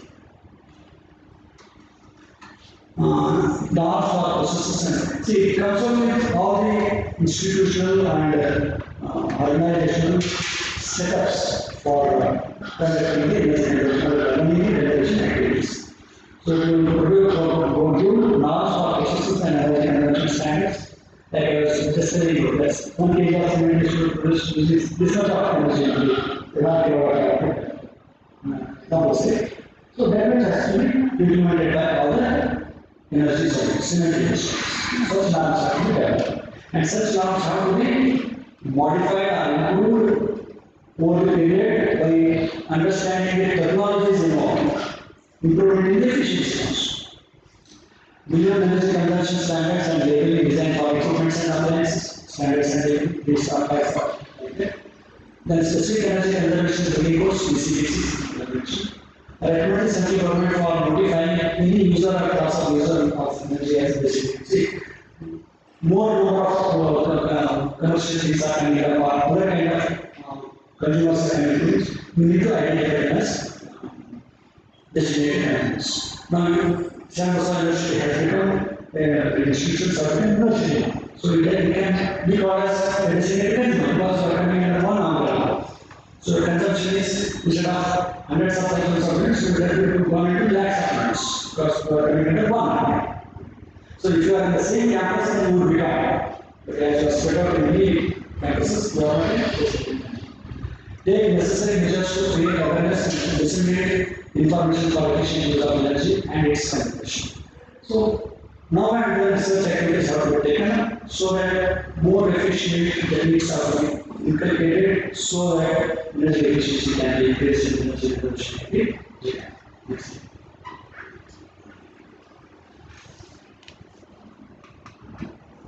So as an individual, how I should start? Let me understand first what does this conservation mean? Conservation doesn't mean sitting in that. I need to perform activities without wasting energy or more efficiently. Then low cost or low cost, what I can do if I have 4 lamps, if I'm sitting alone, let me keep only 1 lamp. Just behavior change, no cost. Go there and switch off. Next, lighting. I have an intention lamp, replace it with a safe color lighting.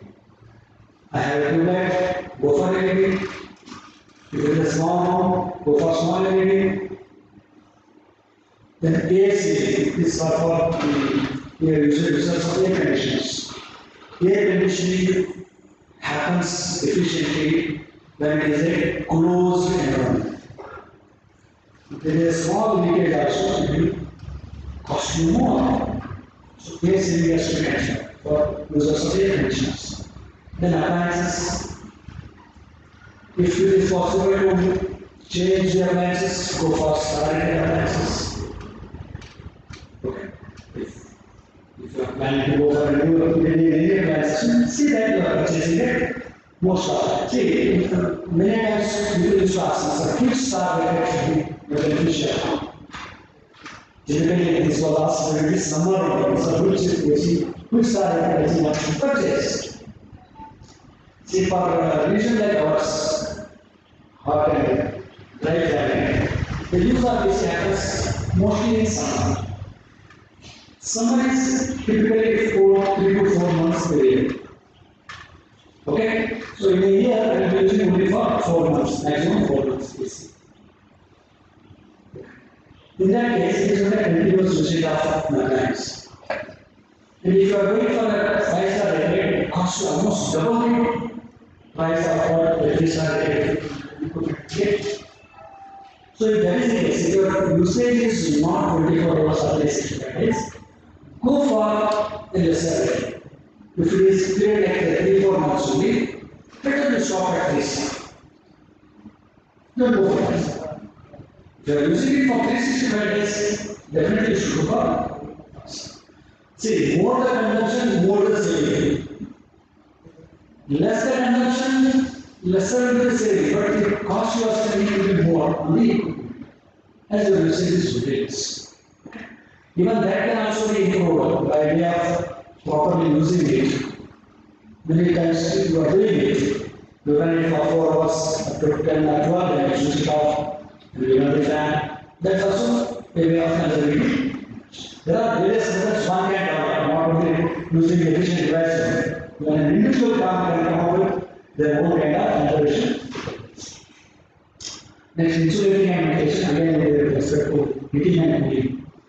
In places like Kalaburagi, it is cooling. In places like cold countries where heating is essential. So, heat transfer takes place through all the modes, through air, through liquids, through solids. So, leakages have to be stopped. So, for that, good kind of insulation and ventilation is necessary. Then, water heating, they use water, hot water for drilling purpose. So, you can go for solar water heater or a 3-star or 5-star rated geysers available. Market more efficient geysers available. Then windows, again it depends on which place you are staying. It's a hot, cold, dry climate, or cold climate. Depending on that shape, the opening can be designed. Then finally, the renewable energy. If you are capable of installing a 5 kilowatt solar power plant at your home, go ahead.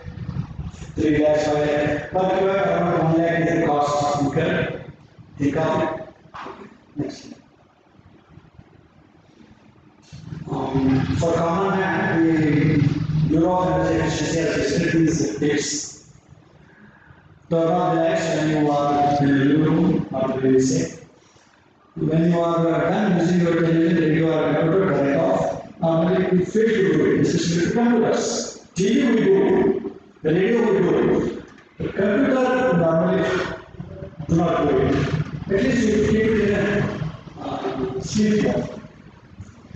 Then replace your regular light or switch fluorescent that we have done. During summer, keep the air conditioner about 24 degrees.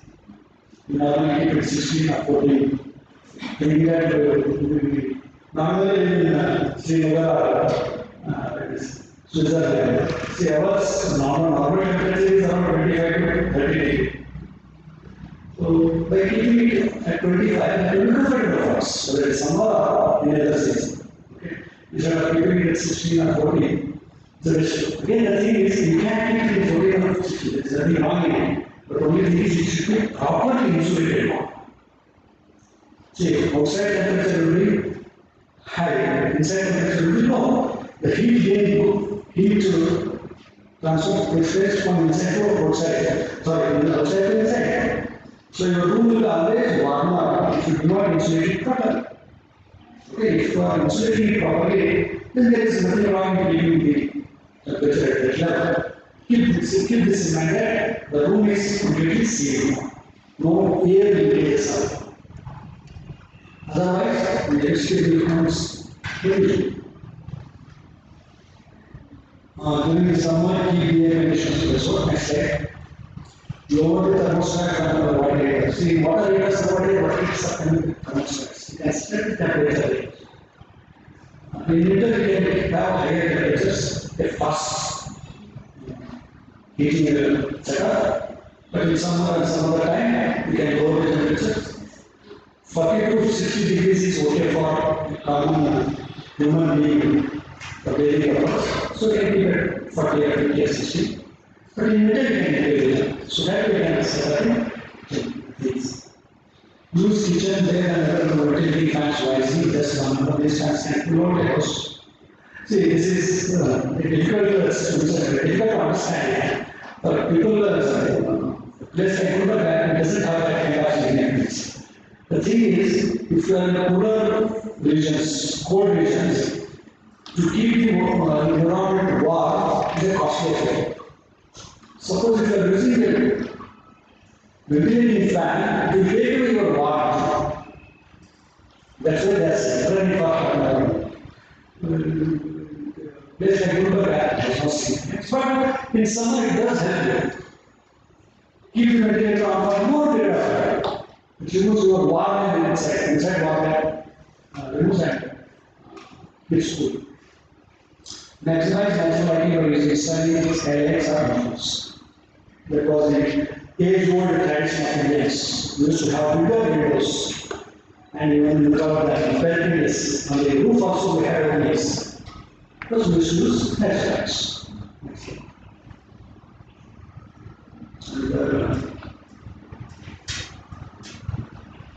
For schools, school children are using this one.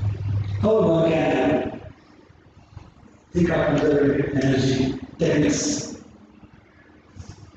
Next. How the program is getting implemented in some information and some numbers are received. BW program has various amounts of programs. Among them, one of them is first one is the reducing T&D losses. Other areas or other people may not understand what is T&D means. T and D means transmission and distribution.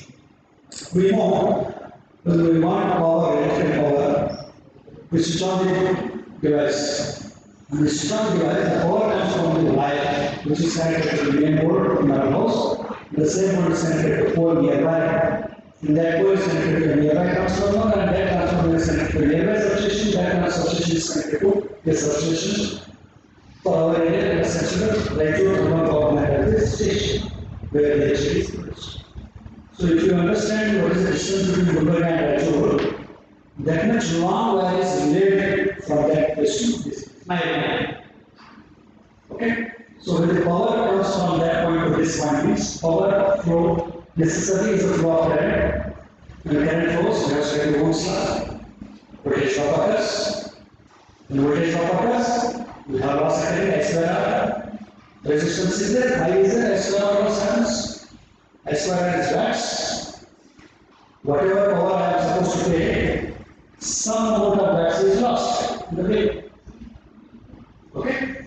This I square R loss depends on I and R. As the formula tells, more the I, square is the loss. More the R, more the loss. So I need to compromise somewhere so that more power comes to me. Either I have to reduce I cannot because I need the current. I need to reduce, I have limitation. I can go up to copper. I cannot go beyond that. I cannot go to silver or gold. Whichever I go, resistance I cannot.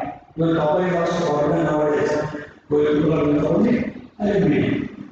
Then what is next? Go for higher voltage. That is a technical thing people are doing. But even then also, you cannot avoid TNT loss. Transmission loss is at the transmission level. Distribution in my neighborhood. Because so many lines are there, so many lines with so much of loss. I cannot avoid it. But by some means, we are trying to reduce it. One of the major solutions is transmit at higher voltage. That's why the voltage we are getting is 230 at our home. But the towers that carry power from Raichur to Gulbarga may be carrying power at 20 kilovolts or 440 kilovolts, 220,000 volts or 440,000 volts. 1,000 times what the voltage we are going to use. So that is one of the methods. Okay, so sometimes people have thought of having a high voltage distribution also. Neighborhood transmission is only at 400 volts, so distribution is at 400 volts. No people have thought of. Like many methods are there. But necessarily transmission like losses are more concerned here because large amount of power is consumed. So that is taken up first. Next one is implementation of ECBC in the states. And as conversion in green. As conversion in green course have to be implemented. When you construct a building, what kind of material is available, what kind of material you should go for, and how the building has to be there. In hot and dry climate, what kind of building one should construct. In the other climate areas, what kind of building one should construct. The major deciding factor would be the energy consumption during construction, energy consumption after the construction, when the people stay in the building. If I install more ACs, I will consume more. So if I can modify the building by construction so that I can reduce. A simple example I can put is, you must have heard of this IG building in Gulbarga, Inspector General building in Gulbarga. This area is there. Beyond the area police building is there. It is the first, you are not aware of this, it is the first government green building. Government building. There are green buildings at the private sector, but this is the first government building. It was constructed at a high cost. Earlier, some 10 years back, during summer, the temperature difference between outside and the inside building used to be 15 degrees, 1.5. 15 degrees. Naturally, there are no ACs inside. The building itself used to be cooled by this much of temperature. It has to be maintained. I don't know whether they are maintaining or not. 10 years back, I had visited that place. Now I have not visited. But then also, there almost maintenance. The government buildings are not maintained. One can visit that area to have an idea how, without spending energy, can keep the house cool. Those who are thinking of constructing new house can visit it. Then enforcement of energy efficiency. So DSM is municipal agriculture and buildings. DSM is the demand side of energy. Means our side, we are consumers, we are dependent on ours. Our side management is there. How we can manage the energy? So the management is municipal consumption is also large. Street lights are maintained by the municipalities. Then we have water pumping facility. We have garbage and disposal facilities. So these are energy management activities. So there also people can go through. Energy management can be implemented. Energy management can be ignored. Agriculture also. People are nowadays going for solar power, water lifting. Then we easy target. Enforcement of energy efficiency standards and energy efficiency industry and the trading of emission reduction certificates. This is a new concept or new thing which we are supposed to understand. So the same kind of thing is implemented in your institute also. So I was saying, we haven't paid anything, we are not paid a single dollar, we are paid only the rooftop. What is the benefit of the vendor is the person who has installed is getting those certificates. That's what we call as carbon trading. He has alleviated the emission of carbon to the level of 600 or from 3000 units of energy. 3000 units of energy we have emitted so much of carbon, that much carbon has been alleviated. So based on that information, he has been given the certificate, carbon credit certificate. He can sell it to the developed countries. Developed countries cannot or will not need to go for conservation efforts. See, the sir was saying that Asia's largest solar power plant is coming in Gujarat or somewhere. Why not such big things are not happening in US or Gujarat somewhere? Why they are happening in only Asian countries? In China they are happening, in India they are happening. It is because of this. So there is a big market in terms of carbon trading. Okay? There's a big theory one should understand. This is really confusing also. Okay? That means energy service providing companies, yes, source are there, which will come for or search for such areas where large areas are there. And this is the things. Without taking any from us, selling the power at the power. But they will be getting credits in terms of carbon credits. Sometimes we inquire, who can do this? See, no one comes to us and says, I will excel your solar PV panel on your house. What should he? What is the benefit he is going to get? Okay? So these are the things that are behind it. Then CFL budget evaluation. Some years back,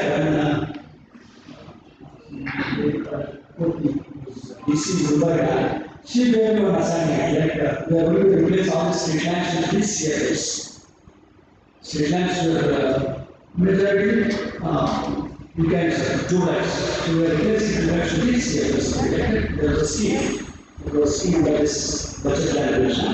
And we gave her an economic analysis. That is viable or not. She showed that project. It was not viable.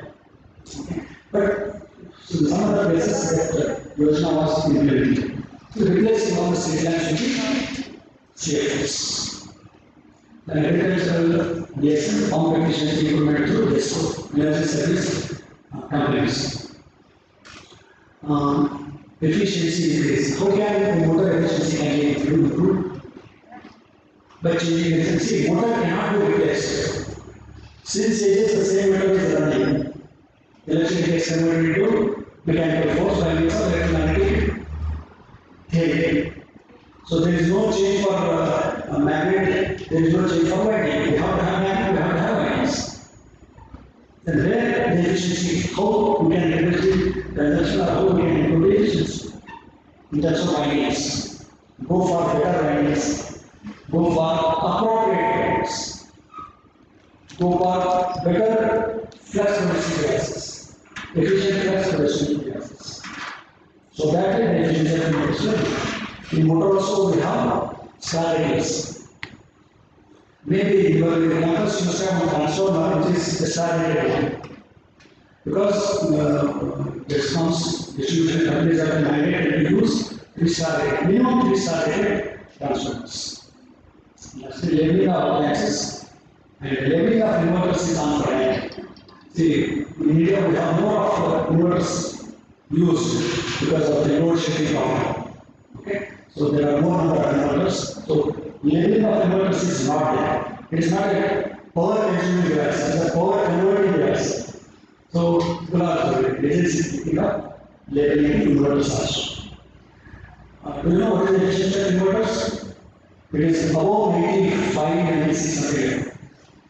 For that also they want to improve it. So definitely there is a small gap for improvement, but still they are there. It is because the numbers are large. Even the fraction of improvement is better.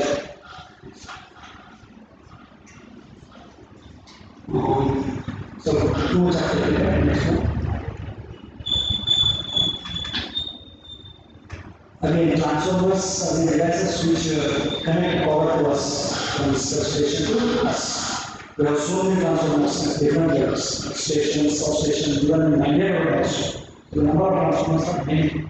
So if I can improve the efficiency of the transformers, the better transformer if I can use, conversion is also better. So for that we have high efficiency transformers, superconducting transformers, high voltage cables, superconducting.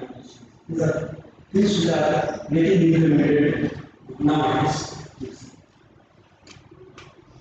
Estimated savings, some numbers, if I do this way, how much I will save? Some numbers interesting to know. Industrial sectors including MSME, micro, small and mini enterprises. Present energy consumption, million tons of oil equivalent.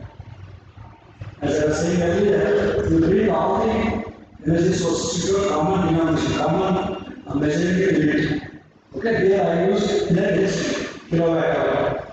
Here they are using it in terms of oil equivalent. So million tons of oil equivalent. So 347 is here. Projected energy consumption in 2030 is around 440, around 100. That's 100 number more. Savings will be around 72 point. If we improve or use the energy conservation techniques. And in the building sector, it is 9.1. It is going to increase more than 20, 29.5. It is because, as I said, glossy enclosures to the buildings. So the saving possibilities are around 25%. Starting electrical appliances, millions of appliances, starting from small charger to a bigger ACR, like that. The possibilities are 15%.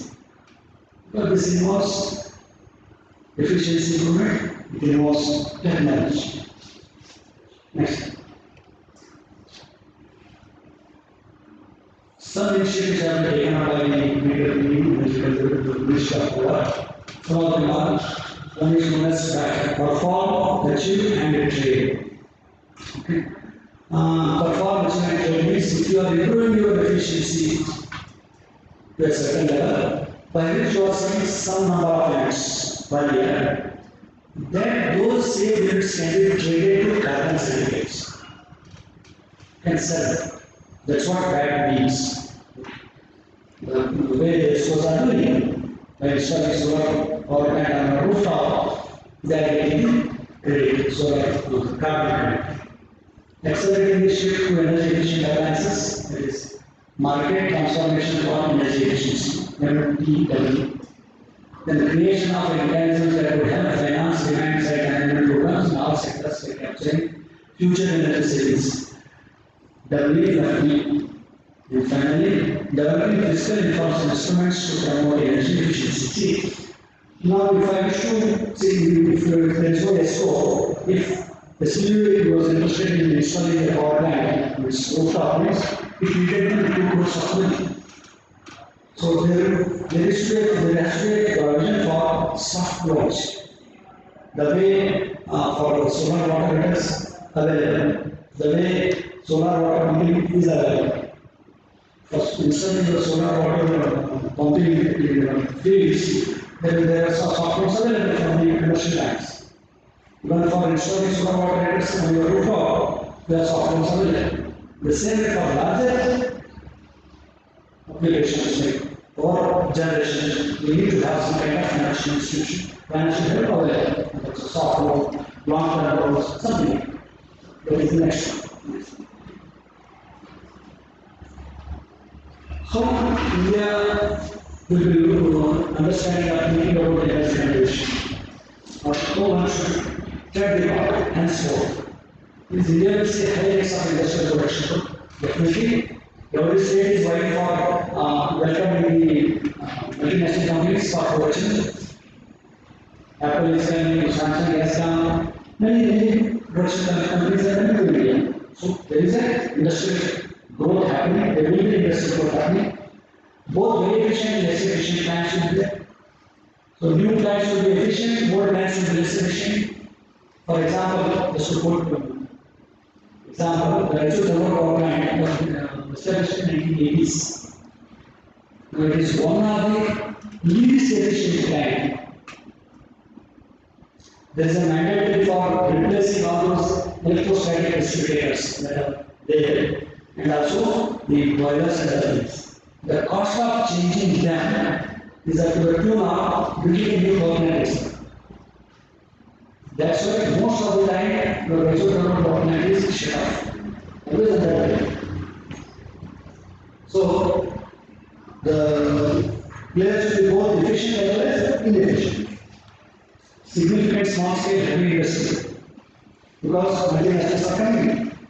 Maruti, which is producing vehicle 4-wheelers, is taking small components from small industry, small manufacturers. It is not manufacturing all the components. It takes some component from some component from someone.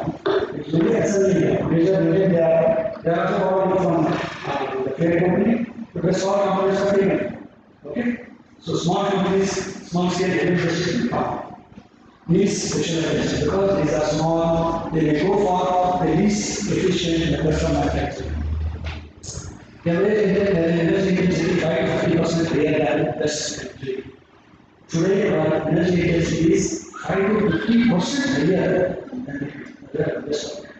So we need to look at energy intensity of industries. For each product, what is the energy intensity? Cement, how they are produced, how much energy they are using, how much energy they are using, steel, how much energy they are using, how much energy they are using. Like sector-wise, the energy intensity has to be taken up, and based upon that, improvement of the energy intensity has to be taken up. By way of doing conservation activities, no cost to high cost, depending on the management details. And part of this is structural scrap availability, co-use, etc. Because majority of the traditional services, MSMEs are using maintenance. Supplying the energy requirements, providing the energy requirements using coal. Like very simple example I can put is the Murmura manufacturing units. In Davangere, Murmura is manufactured in large quantities. Murmura, there is a famous. If you go there, they even work with guys also for manufacturing. So we want factory. So very least cost energy production, but more productive. So those things are being considered. Need to resolve outstanding data issues. Data issues means many times we hear India is producing more. There is more productive. We hear all those things. So there are some contradictory numbers, even in consumption also, even in pollution also. Those have to be recognized. In the sense, see, there has to be standards like for the developing countries, what should be the pollution level, and what should be the pollution level for the developing countries.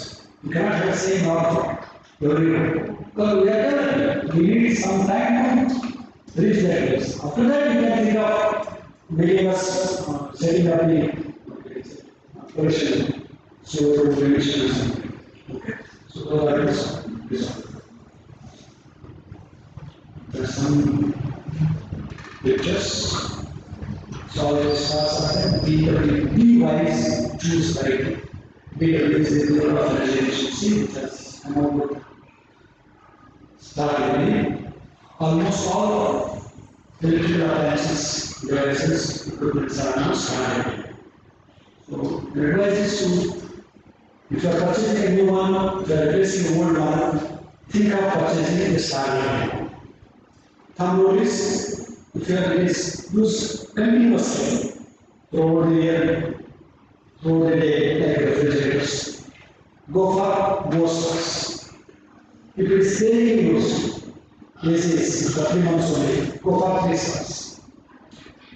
Okay, water heaters, go for 5 stars. Mixers, washing machine daily usage, go for 5 stars. Like, depending on usage pattern, think of going for such sanitary devices. Next. She will go somewhere.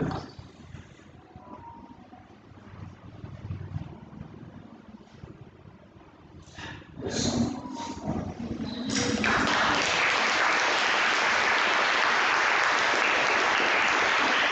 Thank you.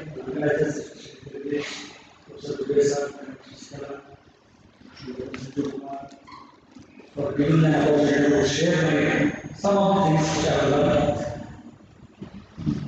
If you have anything to ask, some doubts, not bigger questions, you can ask.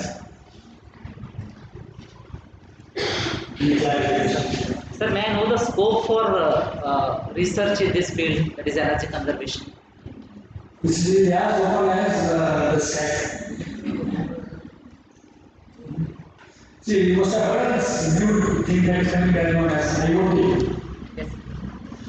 Which was there 25, 30 years ago, we used to think other way. I mean, it's cloud related, internet related. Think of anything. Say, a photo to switch off my lamp, a photo to switch off my AC. Develop a device. Through your phone, get a dedicated one, no other phone should work, only my phone should work. See, research or doing projects, it depends on you only, how you look at the problems or how you look at the things around you. You have no other switch on, should have plans soon. As I start talking like this is the conclusion which should start coming up. See, many times, how far we can go, how far we should go. Now, the matter, see, technology is growing, AI is coming, machine learning is happening, that is happening, this is happening, and things are going so fast, how far we should go, how far we should reach. What should be the end? Indian philosophy guides us. Material should govern us. We should govern the material. That is the limit. But the way we are going now, the material is governing us. So we need to make a balance. Technology adoption is necessary. Technology adoption is essential for us. But it shouldn't make us slaves. Concerned film, Hollywood movie, War Me, it's possible to watch it. W-A-W-E, War Me. Very nice, a cartoon movie. We make a movie. The way we are moving, what will be the end for that? How things should start again is depicted in that. You watch that with your family, very engineers, very technicians, etc. You watch that. Any other?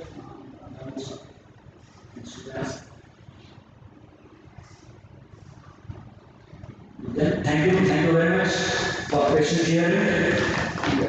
There might be some kind of gaps or other things because it was very fluid and was busy with some other work. I had some technical problem with the power connection. Even was one, so I had no idea. One of your earlier colleagues, Natasha, is there. He has never solved the problem. And also some other works. Thank you for calling me and giving me an opportunity to share my views, and thank you, Sharnbasva. Thank you.